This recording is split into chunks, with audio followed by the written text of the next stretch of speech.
A second place finish in the NFC East saw the Eagles land a wild card playoff spot in last year's playoff, and honestly, after this offseason, the future is bright. Perfect.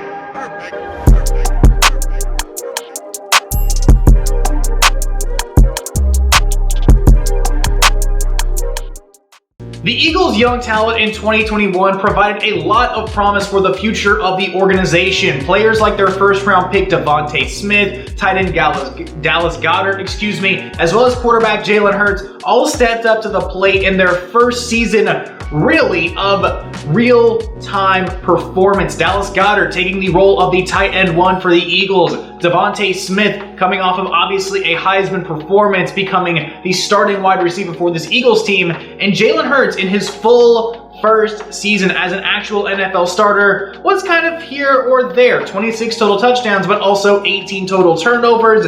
However, after looking at what the Eagles have done this offseason and looking at what they were even able to do last season, I have a feeling that the future is actually pretty bright in Philly. So how do the Eagles plan to improve upon their success in 2021? Well, obviously, starting things off, let's take a look at their free agency. And the first thing that they did was get a wide receiver, Zach Pascal, formerly of the Indianapolis Colts. Pascal is a veteran wide receiver who has earned his way onto NFL rosters every single season and is very likely going to be fighting for that starting slot receiver role within this Philadelphia Eagles offense. Pascal has down the field potential as well as really good intermediate route running ability. I like Pascal a lot for this offense. I think he's going to complement what head coach Nick Sirianni likes to do, and I really like this fit. And then their other big free agency addition, probably the biggest free agency addition that the Eagles had, was the signing of defensive end edge rusher Haason Reddick, formerly of the Arizona Cardinals and the Carolina Panthers, coming off of a strong season where he had 11 sacks.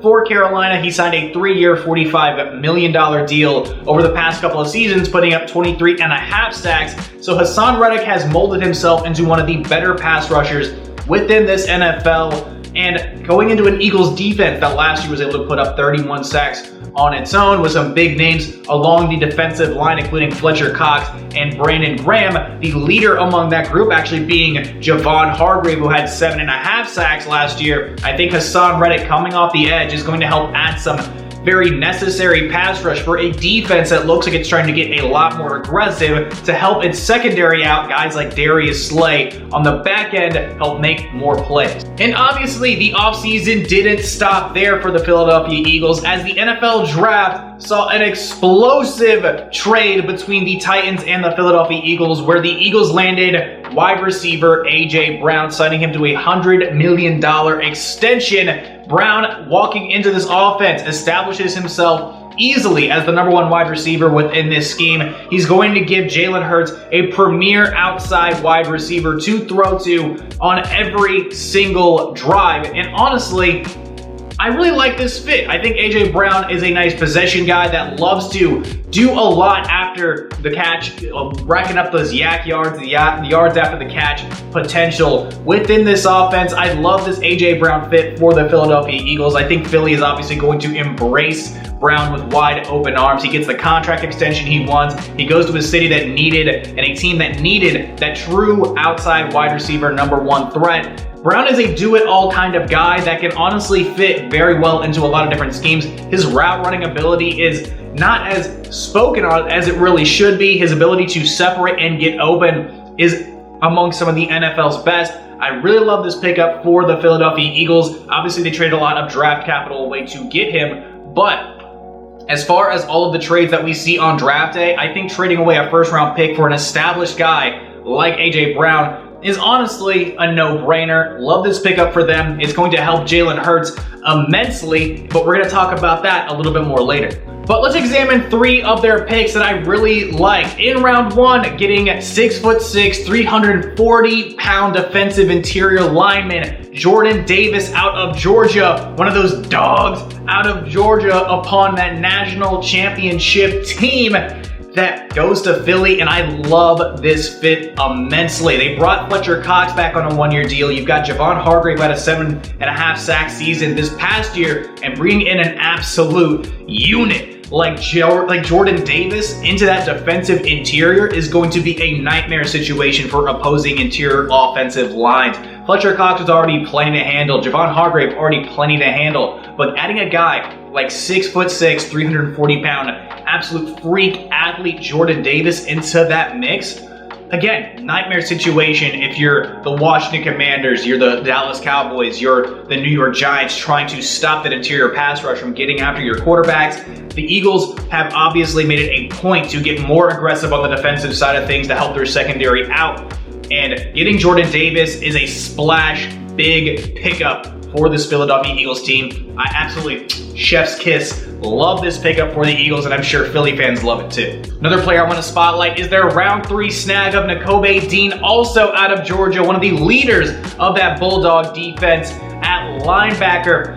Nakobe Dean, arguably one of the most shocking falls out of the first round, falling all the way to the 3rd round, dealing with a bit of a pec issue, if I'm not mistaken, was a big reason why he but why he ended up falling down draft boards, just dealing with rehabbing rather than surgery on his torn pec, if I'm not mistaken. So that helped slip, but Philadelphia Eagles landing a premier linebacker with a 1st round grade, in my personal opinion, at linebacker at a position that honestly was of need for this team. You're getting yourself a future leader along the defense. I'm not going to go on a limb and call him a future All-Pro or Pro Bowler, but you're going to have an established guy within that linebacker core that plays very well sideline to sideline, is playing like a missile sideline to sideline, and you're pairing him up with a guy that he's already going to be familiar with, like I just mentioned, in Jordan Davis. So you have that familiarity. You're going to have guys that are within the defense walking into a very similar situation. They're going to want to help each other out to get better and to keep the longevity of their careers alive. I love this pickup in the 3rd round. Nakobe Dean lands into a great situation where he has the ability to be an impact player from the get-go.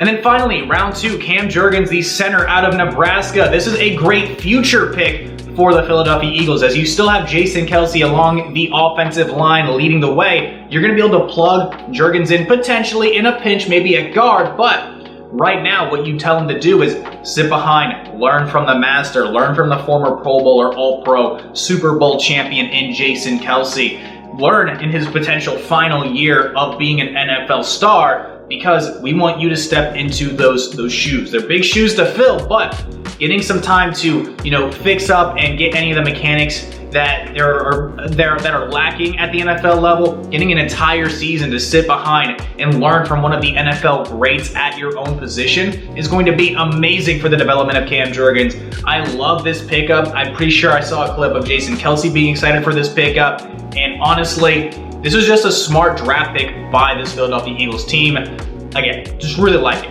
So with the free agency and NFL draft out of the way, let's take a look at the upcoming opponents for this Philadelphia Eagles team. A little peek behind the curtain. Obviously, I'm recording this before the NFL schedule drops. If I'm not mistaken, it's on the 12th. This video is likely going to be coming out Friday the 13th. So I'm just going to use the home and away the layout that they have right now, and I'm just going to try to do my best to predict what kind of season this Philadelphia Eagles team is going to have based on the opponent's list, but obviously we'll have a little bit of a better idea when the actual schedule drops, so, just bear with me.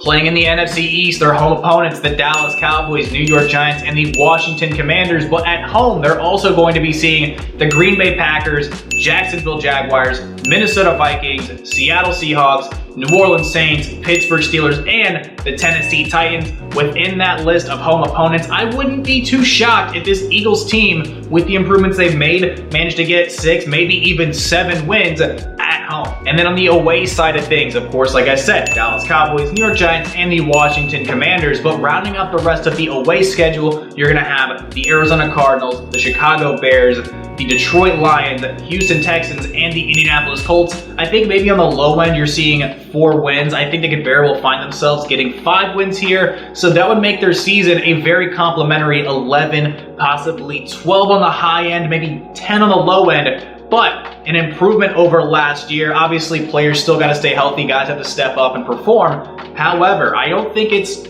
unreasonable to say that this Philadelphia Eagles team could very well find themselves right back in the playoff hunt, right back, competing within the NFC elites for, a potential shot at a Lombardi. Do I think this Eagles team right now is a Super Bowl team? Not quite, but I think it's very reasonable to expect this team to be playoffs or bust. And before I go, I wanted to touch on what the biggest storyline for this Eagles team is going to be this upcoming season. And I think it absolutely surrounds quarterback Jalen Hurts. The Eagles have now put together a very good offense around Hurts. You've got Smith, you've got Brown, you've got Goddard, you have a decent commodity backfield, and the offensive line, while it has some age along it, isn't one of the worst groups in the NFL. I think it's about average right now, so you have about an average offensive line in a team that, even with all of its deficiencies last year on both sides of the football, still managed to get into the playoffs. I think the major performance that the Eagles are going to be looking at this year, what all the media is going to be looking at in regards to this Eagles team, is going to be the performance of quarterback Jalen Hurts. Last year, we saw him taking some steps, but if this year he can elevate his play and take a huge step, I think the Eagles have the potential to go a long way within the NFC and in regards to the rest of their opponents within the entire league. Again, it just comes down to quarterback play, the most premier position in all of sports. If Jalen Hurts can step up big time, this Eagles team could very well see themselves go a long way. So with all that out of the way, thank you so much for watching the video. Of course, feel free to stick around and watch some more content. Like, comment, share, subscribe, and of course, get the bell on to know every single time that I'm dropping a video. My name is Tristan Blake Rines. I'm going to catch you in the next one. Adios.